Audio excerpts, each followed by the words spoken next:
The whole Paris incident has been a puzzle for many, the attacks that took place at the press media there. And one has to find connections to understand what's really going on. We're being told by the mainstream media, Western media, that a Yemeni reporter has claimed that he's interviewed Karachi, who was responsible for the Paris attacks, or one of those responsible, and he has ties to the underwear bomber. The underwear bomber, if you recall, was the man held responsible for wanting to blow up an airliner at Christmas time in 2009. Well, it so happens that the mainstream media here is so busy churning up misinformation that they tend to forget the very information they give us in the first place. For example, in 2012, we were told that the underwear bomber was, in fact, working with the CIA intelligence and the Saudis. And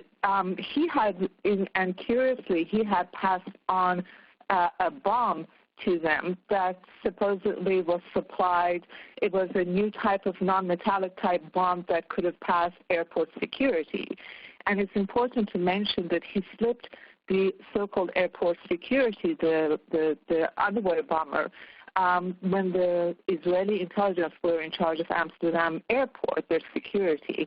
So they failed to scrutinize this and to put a stop to him getting on the plane, and which indicates to me that they were all aware of this individual's role.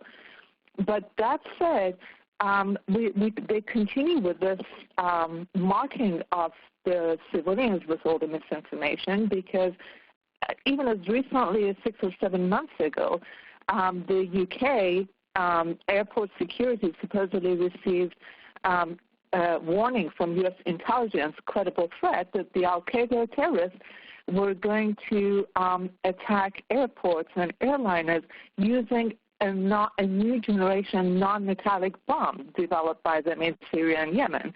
Well, this bomb they had in their possession 2.5 years ago, if the news is to be believed. And what is really,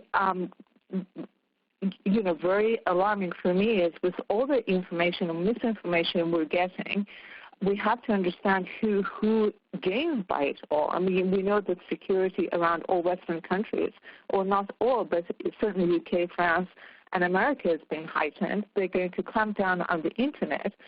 But more so, people like, or entities like Google and Guardian and other French media are helping this magazine reproduce many of the cartoons that are very, very offensive to many people in order to bait them, incite them, and perhaps create more anti-Islam sentiments by the reaction that they will no doubt get to these cartoons.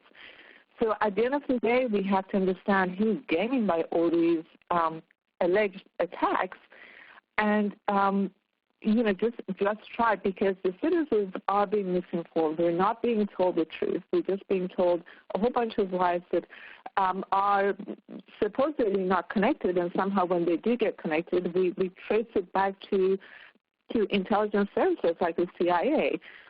So we have to be very alert and not forget what we read yesterday in order to absorb what we're reading today and connect the dots ourselves. I mean, many have had a doubt about the veracity of the incident in Paris. Many have thought it to be a false flag operation. And now with this new information they're feeding us and tying it to the underwear bomber who worked for the CIA, it almost, just virtually establishes the fact that it was indeed a false flag operation.